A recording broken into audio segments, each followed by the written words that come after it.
আমার বড় ভাইজান যেতে চেয়েছিলেন, আমি তাকে অনুরোধ করে আটকে দিয়েছি। তাকে বলেছি চলুন দুই ভাই মিলে 2026-এ ব্রিগেডে যাব, রাজ্য সরকারকে ওখান থেকে ভূমিষ্ঠ করব গণতান্ত্রিক প্রক্রিয়াতে।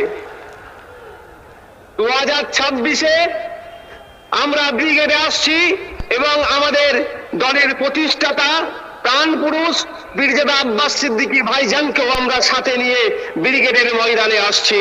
আপনারা আসবেন তো? ভাইজান আপনার উদ্দেশ্যে বার্তা দেবে, হৃদয় ভেঙে যাচ্ছে। এখন আমাদের চেয়ারম্যান পীরজাদা নওশাদ সিদ্দিকী ভাইজান আপনাদের উদ্দেশ্যে কথা বলছেন। শুনতে পাচ্ছেন আমাকে? নওশাদ সিদ্দিকী ছাড়া আইএসএফ যে সমাবেশ করে দেখালো, এটা হচ্ছে আমার বড় ভাইজানের অনেক দিনের স্বপ্ন। আমি ধন্যবাদ জানাই যারা উপস্থিত হয়েছেন, নেতৃত্ব প্রত্যেককেই, যে আমার বড় ভাইজানের স্বপ্নকে আপনারা আজকে সফল করলেন। ভাইজান বারবার আমাকে বলে যে বেশি বেশি নেতা তৈরি করো, যত পারবে নেতা তৈরি করো, যেটা আপনারা আজকে দেখিয়েন। রাগ ক্ষোভ হচ্ছে নাকি আপনাদের? রাগ ক্ষোভ হচ্ছে?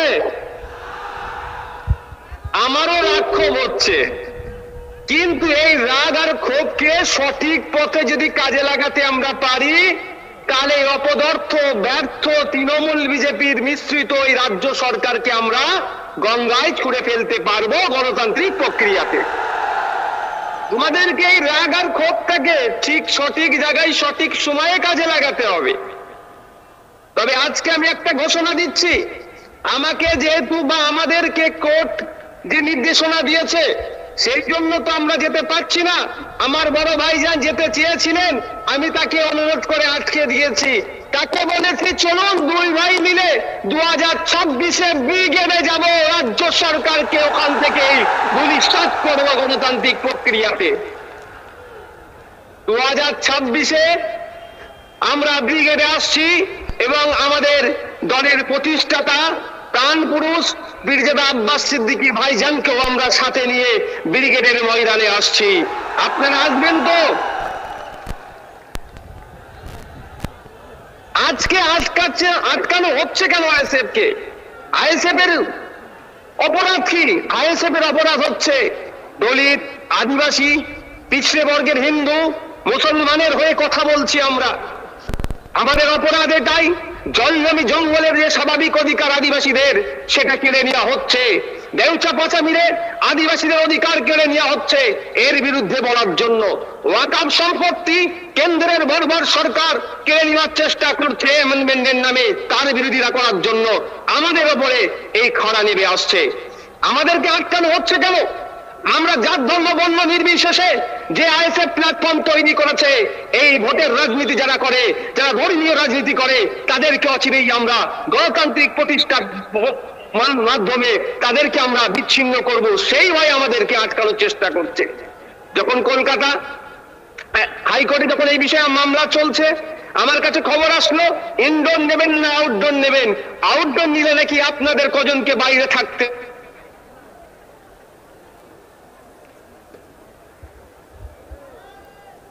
জি ভাইজান। Hello hello hello hello. আমার পঞ্চায়েতের নেতৃত্ব ওখানে নেতৃত্ব দিয়ে শহীদ মিনারের সমাবেশকে সফল করবে। আজকে সে প্রমাণ দেখিয়ে দিলেন আপনারা। Hello hello. জি ভাইজান বলেন। শুনতে পাচ্ছেন? হ্যাঁ জি। তো বড় ভাইজানের নির্দেশ ক্রমে আমাদেরকে আমরা আউটডোরই চাইলাম, অর্থাৎ শহীদ মিনার চত্বরই আমরা নিলাম। বারবার রাজ্য সরকার আমাদেরকে ইনডোর ইনডোর ইনডোর ইনডোর দেওয়ার চেষ্টা করছিল, অর্থাৎ ঘরে ঢুকিয়ে দেওয়ার চেষ্টা করলো। আর এর আইএসএফ তৈরি হয়েছে, যারা ঘরের মধ্যে ঢুকে আছে তাদেরকে ঘর থেকে বাইরে বার করে তাদের অধিকারের কথা বলবে বলেই ঘরে ঢোকার জন্য আইএসএফ তৈরি হয়নি। আইন বিচার ব্যবস্থার প্রতি মান্যতা দিই। দুর্ভাগ্যের বিষয়, সিঙ্গেল বেঞ্চের অর্ডারকে আমরা চ্যালেঞ্জ করে ডিভিশন বেঞ্চে গেলাম, কিন্তু ডিভিশন বেঞ্চ ওটা আগামীকাল ডেট রেখেছে। চলো, তারপরেও বলছি বিচার ব্যবস্থা জিন্দাবাদ, বিচার ব্যবস্থা জিন্দাবাদ। যারা বিচার ব্যবস্থা নিয়ে ছেলেখেলা করবে তাদের বিরুদ্ধে আমরা সময় দরকার লাগে স্লোগান তুলবো, কিন্তু বিচার ব্যবস্থাকে আমরা জিন্দাবাদ বলবো। সকাল বিকাল শুভেন্দু অধিকারী সুকান্ত মজুমদাররা ঘরে অস্ত্র রাখার নিদান দিচ্ছে, মুসলমানদের বিরুদ্ধে কথা বলছে।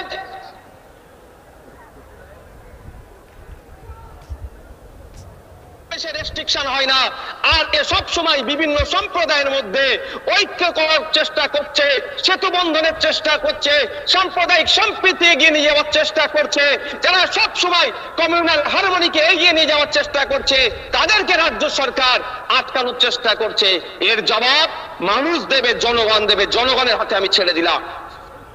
বন্ধুগণ, দুর্ভাগ্যের বিষয়, আমি আজকে ওখান থেকে দাঁড়িয়ে বলতাম, আমি ভার্চুয়ালি আজকে বলছি, সারা রাজ্যে যখন মাদ্রাসাতে জঙ্গি বলে যখন এক শ্রেণীর মিডিয়া দেখে দেওয়ার চেষ্টা করছে, আমাদের রাজ্যের অভিভাবিকা মাননীয় মুখ্যমন্ত্রী কেন মুখ বুজে সহ্য করছে, এই প্রশ্নটাও আজকে রেখে দিলাম আপনাদের কাছে। কারণ তিনি আমাদের রাজ্যের অভিভাবিকা, তিনার প্রেস কনফারেন্স করে বলা দরকার ছিল যে না, তোমরা যারা মাদ্রাসায় পড়াশোনা করো বা যারা মাদ্রাসা শিক্ষার সাথে যুক্ত আছো, আমি রাজ্যের অভিভাবিকা হয়ে বলছি, তোমরা চিন্তিত হবে না, মাদ্রাসায় কোনো জঙ্গি কার্যকলাপ হয় না।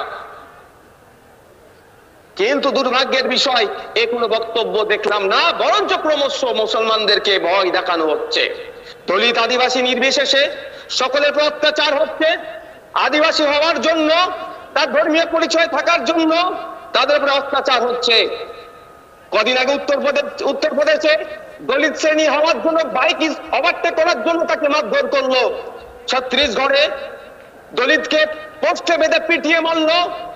উত্তরপ্রদেশের সম্বল মসজিদের সার্ভের নামে মুসলমানদেরকে খুন করলো।